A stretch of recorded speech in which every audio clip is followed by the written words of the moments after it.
Hello दोस्तों, नमस्ते, प्रणाम। मैं आपकी संगीता पटेल अपनी यूट्यूब चैनल में आप सभी का स्वागत करती हूँ। एक छोटा सा चुटकुला नाच गीत है और नाच गीत कैसे लगे कमेंट में ज़रूर बताना। हमके कर बीमा खोल दा दुकान पिया, बेचब बीड़ी पान पिया ना। हमके कर बीमा खोल दा दुकान पिया, बेचब बीड़ी पान पिया ना।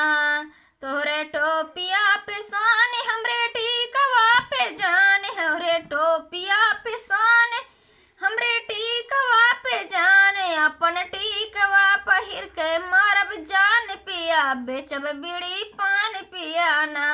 अपन टीकवा पहिर के मारब जान पिया, बेचब बीड़ी पान पिया ना। हमके कर बी में खोली दा दुकान पिया, बेचब बीड़ी पान पिया ना।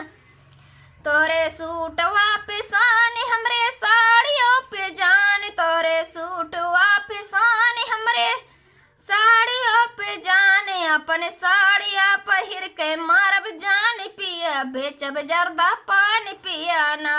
अपन साड़िया पहिर के मारब जान पिया, बेचब जर्दा पान पिया ना। हमके करबी में खोल दा दुकान पिया, बेचब जर्दा पान पिया ना। तोरे घाड़ियों पे सान हमरे हारवा पे जान, तोरे घाड़ियों पे सान हमरे हारवा पे जान।